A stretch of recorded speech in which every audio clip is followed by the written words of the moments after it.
Hello and welcome to the HopDodge editor tutorial. Today I will be showing you how you too can make a level in HopDodge. Start by hitting the create button. You'll be taken to a room that looks something like this, which is a grid. You press G to toggle the grid on and off. Clicking on the grid will place an object at the layer that you're on. This number right here denotes the layer. Pressing Q or Z will change layers, as well as shift and scroll. Here we can build a simple arch by placing one wall, changing layers. Now we have a simple arch. You might be wondering about floors. Well, for rabbits and turtles, floors don't really matter. It treats layer 0 as a floor.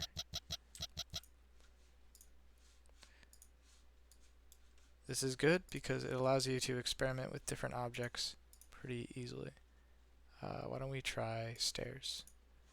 Stairs will move you up one layer. You cannot enter stairs from any side other than the side they're facing, which causes a problem. Let's say we wanted to do something like this, where we have stairs that go from here all the way up to there. Well, first we have to get rid of the stairs that's in the corner. You can right click on a tile to delete the object on it. This targets the tile, so if I target the top of this block, it won't delete, but I have to hit this square on the grid. Alright. So let's say we wanted to build stairs up this, but they're all the wrong direction. No worries. You can press R once to rotate the object in the top left by 90 degrees. It will face the direction that it will place. Stairs have a dark bottom and a bright top. So you just want to make sure that you're aiming the bright top. Now we can do this. And we have a way up. Now that's cool. What other objects are there? There's switches, which, based on color, will switch blocks off. So if we reset, we build some red blocks down here.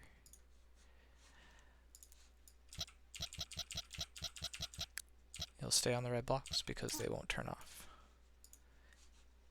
In order to change colors, you can press C. There are 5 default colors, and then there is one custom color. It's the last one. It's why you get white twice if you keep pressing C. So now we're at white, and then Shift C to go back. And now we have a custom color. We can use this as its own switch. Right, going down the line, we have dodge. I'm just going to show dodge off briefly. Dodge works like this, where it's a side view. He is not affected by stairs. It's the only object he really doesn't interact with. Pretty sure these switch arrows will affect him, or not. Okay, switch arrows do not affect dodge. Good to know. There's a lot of different objects. I recommend playing with them. Some of these objects require a little bit further explanation than others. I mean, there's cannons. You place them, and then they fire periodically. The color of cannon changes how fast it fires. We can show this with white, red, green, yellow, purple, and custom. The speed of the cannonball changes depending on the color. Custom is a little bit faster than white. Alright.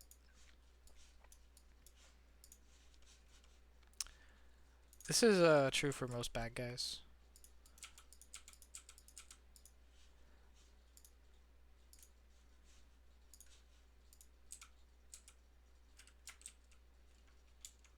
Ah. Ooh.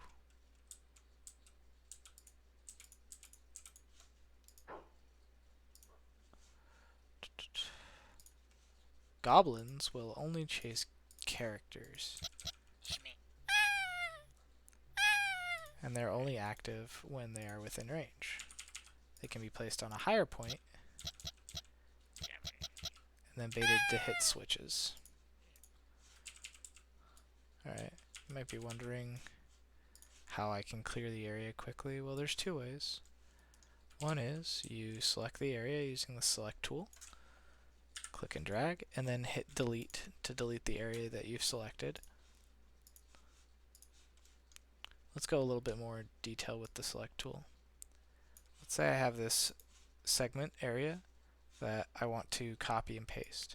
I can select this area and then hit the paste tool, and I will be able to paste this item. Alright, but what if I wanted to save this selection so I could have more than one?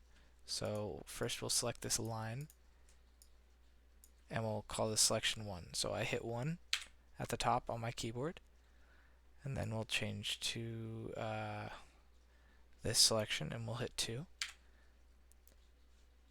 And then we'll do something like this and hit 3. If I go to paste now, I have this as my default. If I hit 1, the selection changes to the first selection. If I hit 2, it changes to the second selection. And if I hit 3, it changes to the third selection. That works from 1 to 9. Water's a death block for all characters.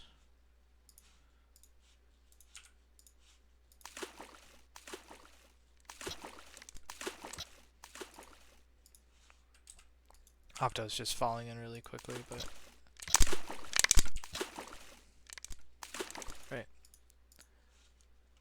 You can circumvent this by giving them goggles. So now they're immune to the water.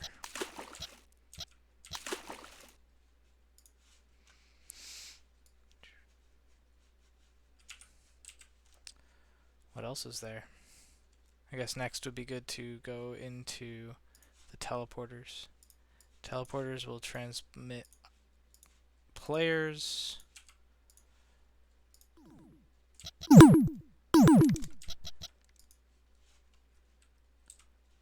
They'll transmit enemies.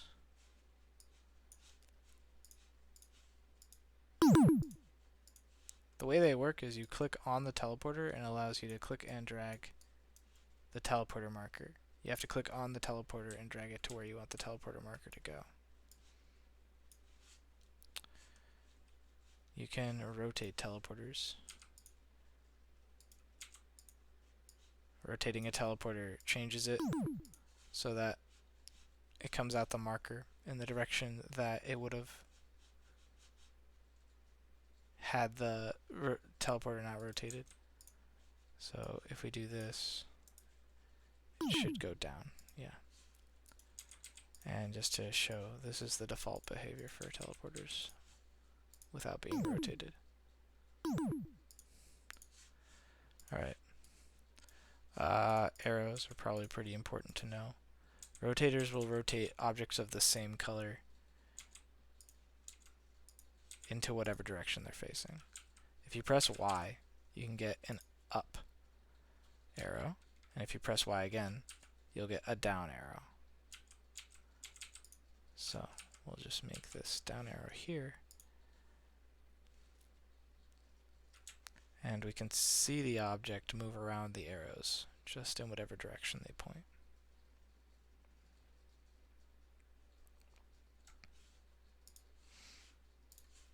Alright. Checkpoints are pretty self-explanatory. Signs are not. Signs have text. You can edit the text by clicking on them. You have a lot of control over the cursor. There's a couple of things you can do. First of all, you can activate signs by using either a bad guy, enemy, or so on. Or by getting within one block as any of the characters.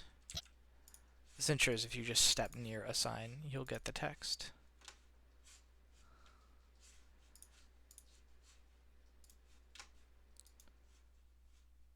cameras will save a camera position so that when you hit it, it'll reset the camera to the position that the camera was placed. If it's a white camera, it will keep it there. This is a very important note on cameras. If it's a red camera, it will break the white camera stance, and it will not change your view. Red cameras turn white cameras off. So if you wanted to have like an arena or a specific angle or view for an area, you would use a white camera at the beginning of that area and then a red camera, after. Okay. Green cameras. We'll do this. Green cameras have two uses. One, they impose an active view. So I can't move my camera when I'm standing on it, but as soon as I walk away, I can move my camera. And they also pass the camera off to the last rabbit that steps on it, or the last character that steps on it, playable character. These are the only three. So for example, if let's use HopDodge as an example. So if we're looking at the green camera and the rabbit steps on it, we're going to go into a view where it's now a top-down view. And if Opto steps on the camera instead, we go back to the first-person view.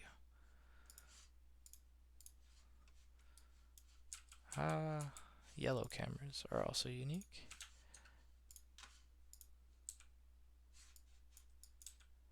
They work like white cameras, except they snap the view to them.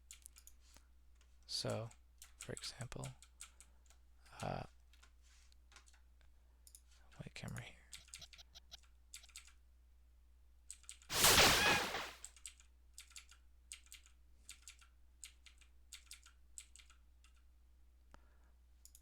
And I believe they also strip the camera object holder. So if I put a red here, now I have unlocked the camera as like a free flow, because there's no object character.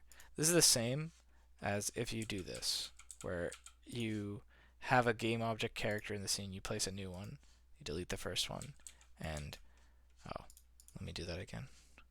And you just hit play, you'll just have this unlocked view because there's no view. Yellow cameras still restrict the camera movement. So they take the view off of the object, or they take the camera off of the object, and then they also lock the view. So once you hit a red camera, you'll go back to this. So typically you want to use green cameras. You want to use green cameras to give the view back to the player.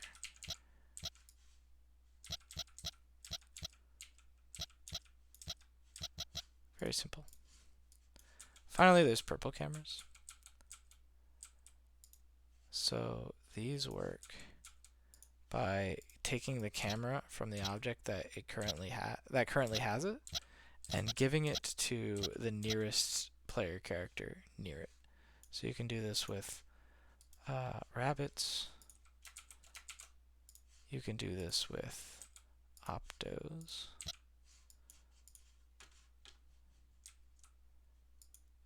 So it's like the green camera, except it passes the buck to the nearest enemy, or the nearest playable character. All right. Let's see what else is there to show. Weapons. If you pick up a weapon with a character, you can press X to attack. That's the default key. If you want to change the bindings, you can open settings. And the attack key is right here, use weapon. You can change jump, whether or not there are shadows, the pause button, the escape button. Escape and pause are used for different things. So for example, if you're editing sign text and you don't want the game to start because P is now being used for typing, you can press escape to close the sign, and then you can press P to unpause. Alright, what else? There's a crossbow. I'm gonna try that. It's kind of fun. I'm pretty sure the crossbow triggers a lot of things. Like it triggers signs and it triggers... oh, it runs off of arrows as well. So, oh, and bad guys also block it, even though they can't get killed by it.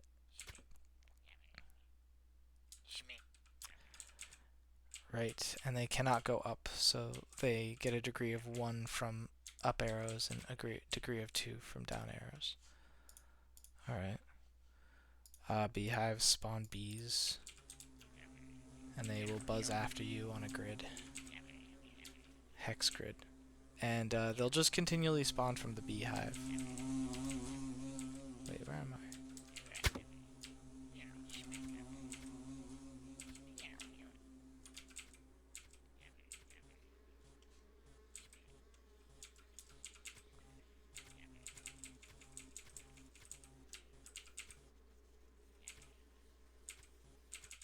Haha. I'm victorious over the beehive. Alright. There's ghosts. Ghosts can pass through walls. They'll chase you down. And kill you. And they're also immune to swords and bows. What else is there? There's lights. These will light up neighboring blocks and objects. You can see it kind of in action there. You can place a bunch to get more effect. The only thing to note about lights is it's 1 per XY, and you can't stack them on the Z. Something to keep in mind. You can also change the light color, like with a lot of objects. There are clouds, which are, they don't do anything for hop, except, I'll just test so I don't forget. Okay, yes, you can stand on them as hop, but you also can walk through them. For dodge, you can stand on them, and then also you phase into them, and will like slowly rise if you're inside of them. You can also jump in that state. Okay, great. I shut off the switch arrows before. I might as well do that now.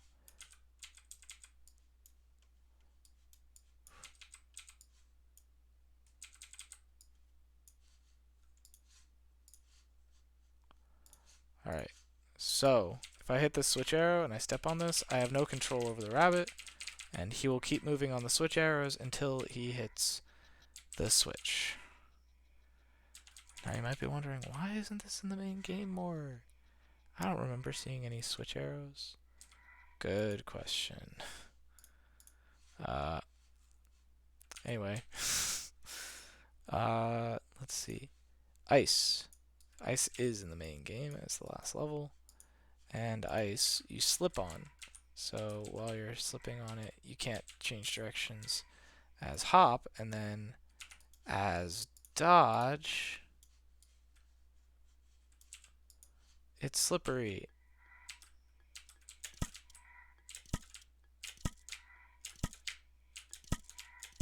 Makes platforming much harder as dodge.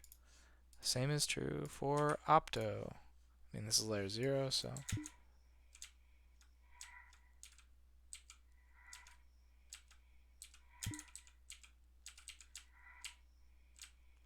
yeah, he takes a long time to get sped up on ice. He's kind of like very different physics. Alright, that's ice. Oh, what's this proverbial thing? The color scanner. Alright, well, if I step on the color scanner, whatever thing steps onto the color scanner will turn their state by 1. So let's get rid of this ghost for a second. Create some different colored crates and some red walls. And also get some off walls to show off those. Okay, so if I step on this, the white blocks change color, or they turn off. If I put the red block on this, the red blocks change state, and if I put both on it, then both change state. However, if I put another red crate on it, state switches back. So it's keeping a count. You can augment this with switches. Every color is essentially a variable, and the state of the variable is shown in the objects. There's ways to play around with this. You can kind of create knots by creating instances mid-game, which is kind of like a higher level skill. Alright, that's that. Let's try a color painter. I believe I've shown this off before, but I just want to make sure that people understand. You can change the color of whatever passes over it. This is true for crates, bad guys. It'll change the speed of objects. It works on anything that has color and moves. Let's see. Oh yeah. What else can we do? I believe I've lost my camera object privileges because I deleted an object that didn't have camera on. Alright, hedges. Hedges are things that rabbits can pass through, but neither turtles nor skulls.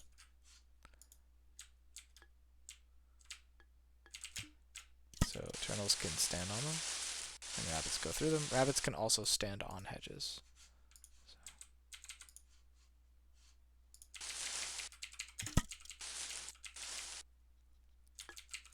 Great. Okay. What else?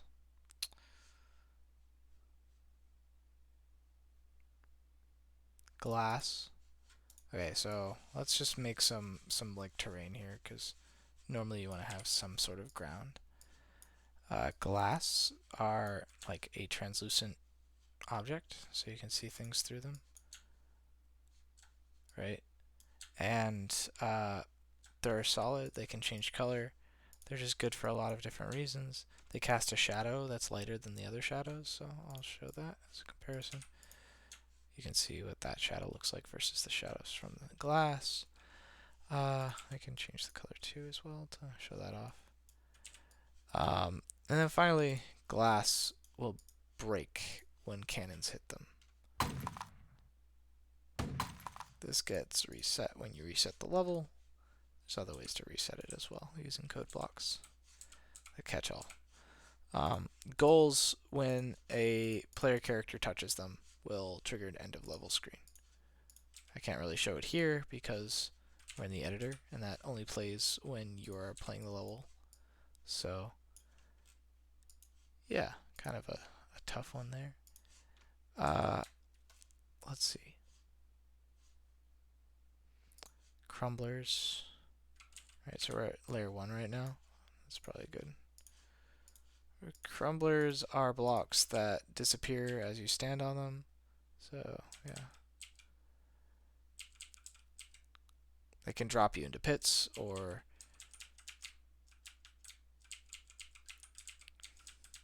create a path for others.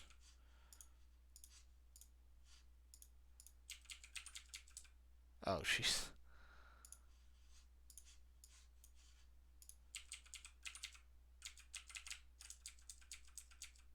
Yippee.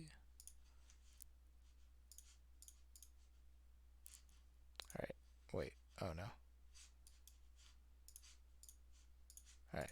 Now you can create a path for others with it. Ta-da. Right. Color changes the speed at which it crumbles. Lightning box. Lightning boxes are boxes that have a bolt of lightning that travels around it in a circle. I'll show. You guessed it, color changes the speed. Color also changes which rotators it'll interact with. So if I use these two arrows, I can keep it on that side, where it's always going only on the top 180 degrees. Now you might be wondering, well, that's silly. What if I want to make it go in 3D? I got you. It's probably going to have some unexpected behaviors because it's not like fully tested with every single thing, and it's going to get 180s, and when it's 180, sometimes like the other arrows will behave incorrectly, but you can do some crazy stuff here. You can go like that. Hopefully that hits. Please. okay, well, you know, I tried. The diagonals can sometimes be a little bit of trouble.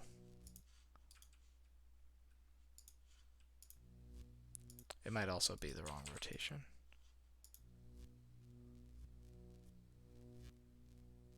Nope. Yeah, so, you know, you can go into 3D in any direction, but after that it becomes a little bit more complicated. Oh, squids, right. Squids are kind of like goblins, but for dodge.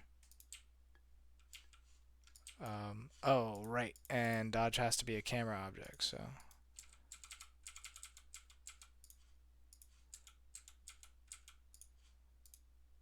Now he'll chase me.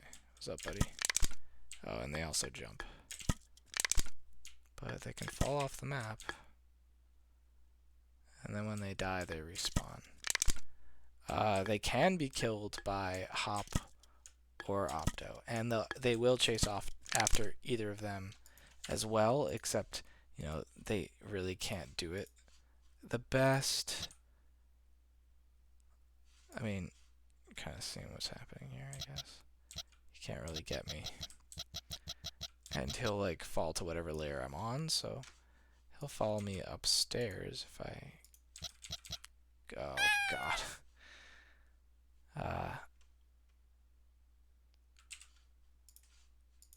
Alright. Yeah. So now he's down here. Oh gosh. I'm fluking my own game. Hold on. Yeah. Alright. Now he'll follow me up there. Yeah. So they can use walls in interesting ways.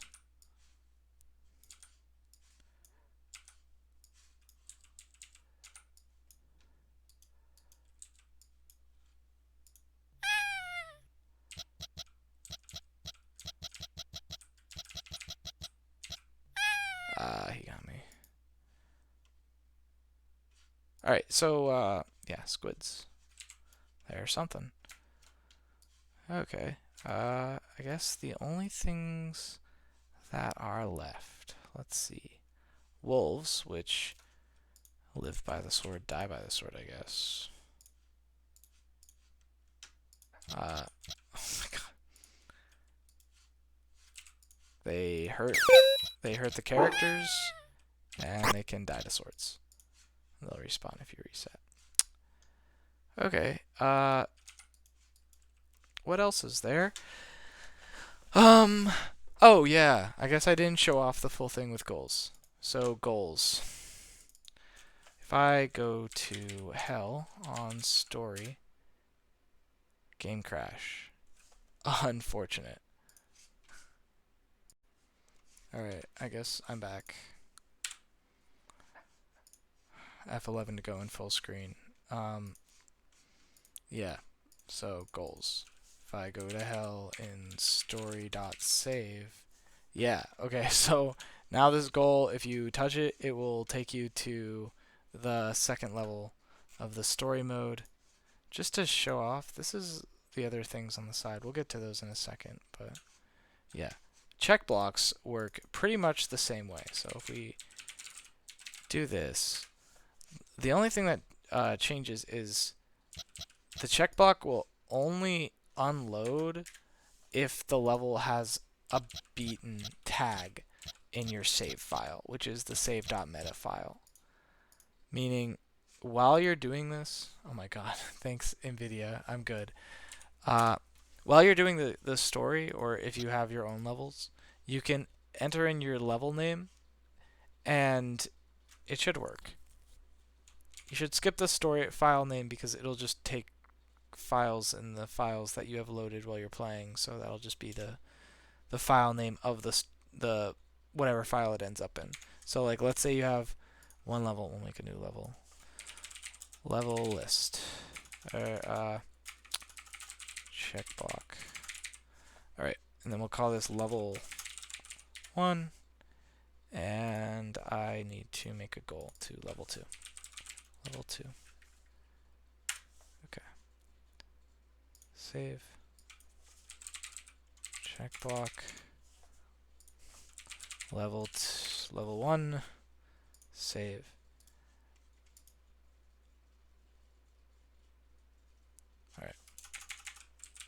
level 2.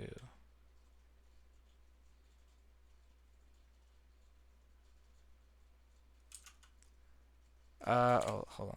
I want to go back to level 1. Great. You can see the level loaded there.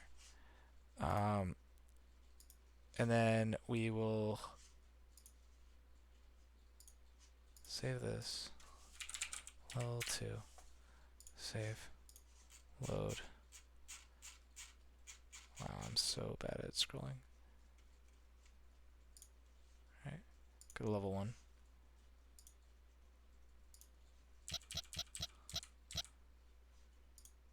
Alright. So the reason it's doing this is because we just want to make this level 2. Okay. So now if we save this level, go back to the story, or to the main menu. 3, 2, 1. Go! It'll load whatever level we had last loaded, and then I can go down to check block and load level 1. 3, 2, 1. Go! Okay.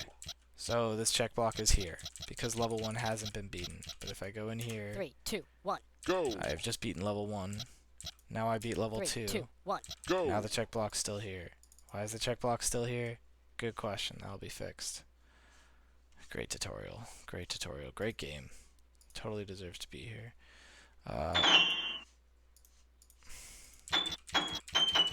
That's self-explanatory. I guess there's also this.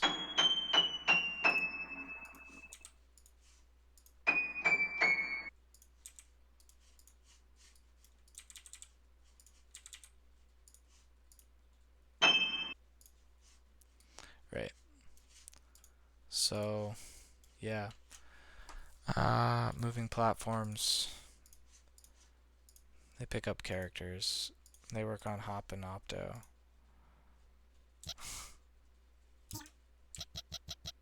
Hop's better at working with them than Opto. Opto's kind of glitchy. But it works for Opto. Yeah, Dodge can't interact with moving platforms.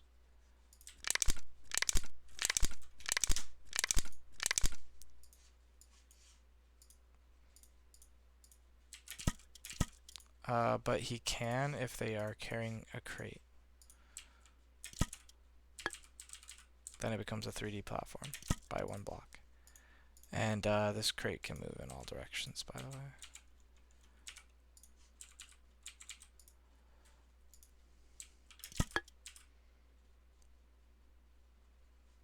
Right. So, anything else? Am I forgetting anything? Check, check, check, check, check, check, check. Oh, coins and coin blocks, duh.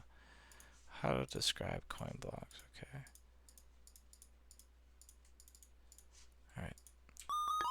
Alright, so with 3 coins, I can open these check blocks.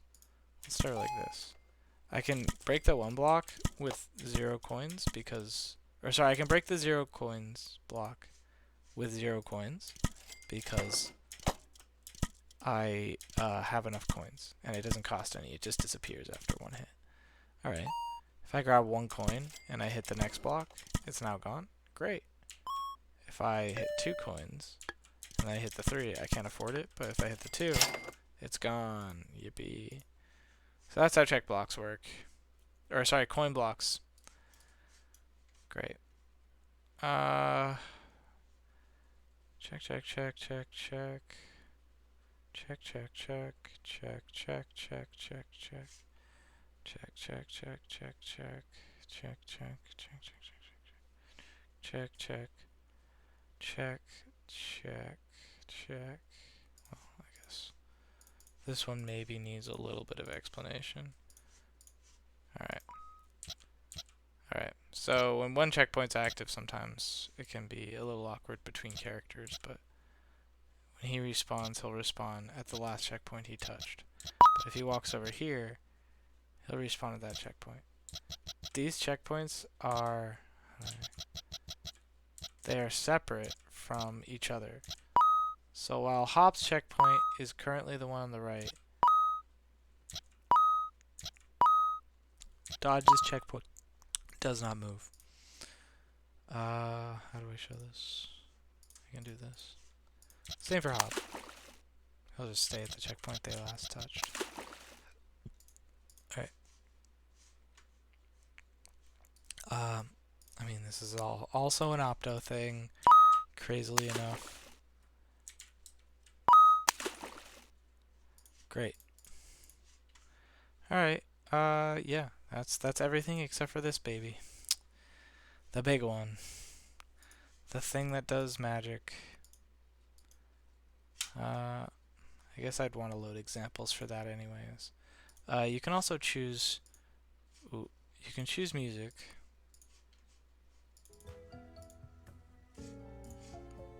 Alright. This will get saved into the level data, so choose whatever song you want. I'm gonna leave it off.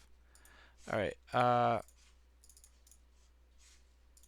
shut off the select, I shut off the paste. The color, it's really self-explanatory, but I can show off just a few more things about it. Colors use the top face for painting on the grid for ease of use with 3D blocks. So you can see I can paint with the top face of the grid, or even the side face. So it uses both the bottom and the top faces. I can paint like that. I can paint different colors by selecting different points on this. And if I don't want to forget what colors I have, I can right-click any color I have painted to select that color as an eyedropper. To get out of this, you can just click on it again up here or down here. Either of these buttons. Great. Background effects. Well, what can I say about background effects? They're pretty weird. Most of them don't move with the background. So, you know, if you wanted a background that wasn't just wavy patterns that don't move, there's only two that are 3D. Those being parallax, which moves around like this. It's kind of weird. I don't really like using it, but I thought I'd include it just in case. You can change the texture, by the way, if you figure out the texture names. So, you know, maybe you're gonna get all those texture names. Yeah. Okay, so this one's a 3D background too, and you can change this texture name pretty easily. Clouds. Oh, I'd have to look at the file names because I forget. But if we load.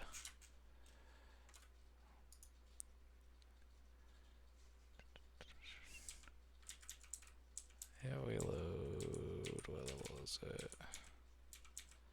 It's plat test. Alright, yeah. So background. Text sparked clouds. Yeah, I think I got this from a plugin. Wait, whoa. Oh, there it is. Huh. Yep. So yeah, there's a couple of background textures. You can play around with them and change things. It's hard to change things, I know. Sometimes you might lose data, so make sure you save often before you mess with those buttons. And lobby, this one makes a lobby so you can invite people. That's great, you know. Super that, but you know, whatever. I'll edit that. Okay, code blocks. Let's load some code ups, shall we? Let's do just wind, and I'll show something simple. Okay, so over here we have a rabbit on a code block. So without the rabbit, code block won't run. You usually want to use a rabbit typically because they can be encapsulated just by 4 blocks or 5 really, because you can just put one down here. And that allows you to do pretty good runtime management on these things because you can make it so that like movement controls it so that you can like do something like this where you can turn it off and on.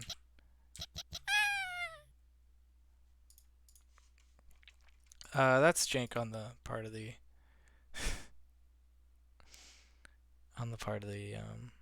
the rabbit. Okay, so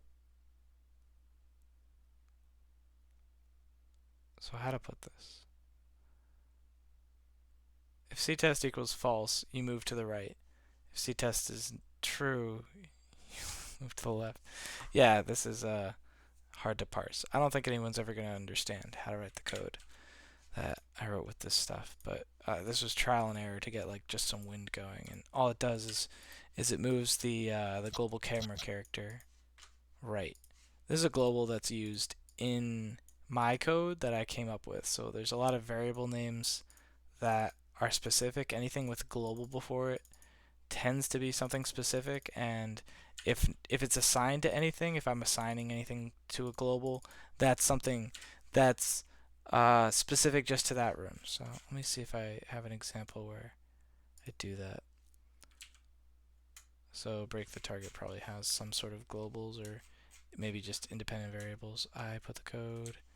Where is it? In here? Ooh, no. Yeah, it's over here. Okay, yeah.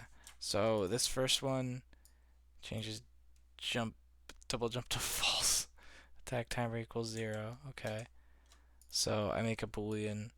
I have like a very long set of commands here, but essentially the idea is while this game is running, Dodge has a double jump, and he can press X to spawn an arrow, and it's kind of like break the targets in Super Smash Brothers, you know? Classic game. I don't know if I'm allowed to say that. Life's tough when you gotta be following the rules, and there are people with big lawyers. Anyways, yeah, that code manages um, the extra abilities that are given to Dodge in this level. Uh, Theoretically, you can use the code blocks to make anything, but you have to know how to code, and it's really hard because you also tend to need to know a lot about the game and how it's programmed already. So, best bet is just to try and like reverse engineer whatever this is. All right. Is that really everything? Yeah, that's it. Reset button resets the room to the default state. It's good to press that. When you save, it'll automatically reset the room, so you can't like change it really. Checkbox. I gotta fix that thing where when they have no file name, they don't default to using the file name of the level that's loaded for them. That should be how it works. I can double check to see if it even saved, because let's see, check block level 1. Alright, I can show you how this works. The reason I want to change this is so that it'll work for workshop, but theoretically workshop level or file name, what is it? There's a lot of stuff in this. Skull Adventure, Test Level, Operation Tanto, Mario, HopDodge Parable, HopDodge Halloween. Yeah, there's a lot of levels, and it's based on the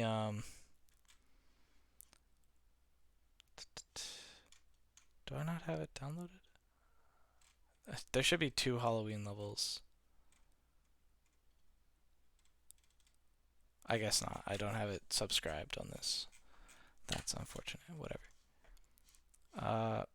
Yeah, I guess that's as much as I can convey in one short, probably 45-minute video.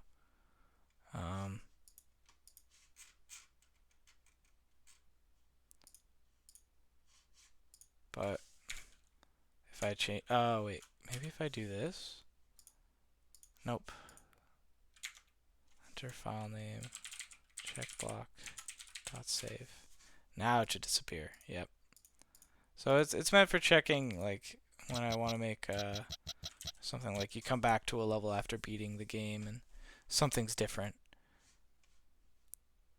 Never got around to doing a lot with it though.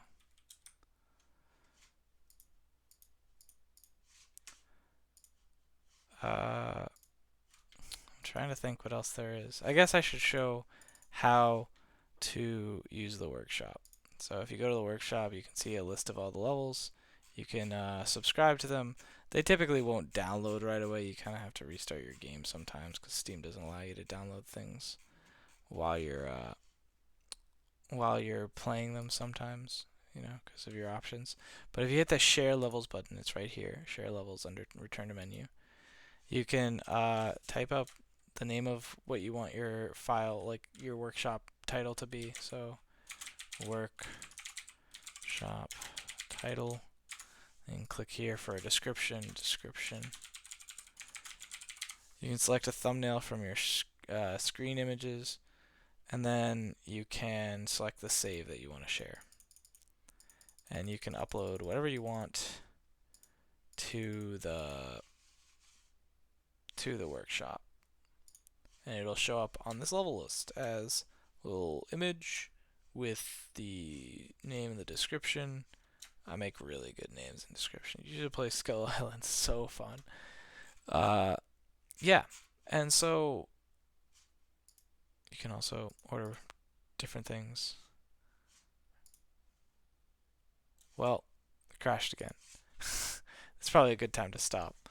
Yeah, so I'm going to be continuing development for a while, I guess, but also not really doing it seriously. So I'm just going to take my time and, try releasing again when I'm ready instead of just like rushing out. I rushed to release and I tried a lot of things, but now that I have some people who own the game, they could play the parts of it that work, which are like the main story, I guess, and try out the editor. Um, as it stands, I think the editor is pretty comprehensive. It just doesn't have a tutorial until now. HopDodge editor tutorial. It's all good. Yeah, and sorry about the crashes. Thankfully, they're only when making levels, so just be careful when you're making when you're making levels to not forget the dot save on goals or whatever. Just to be safe, save your levels and then edit the goals at the end so that you can like have a list of levels that work, and you overwrite them by saving on the right saves. But yeah, best of luck, people, Hop Dodgers.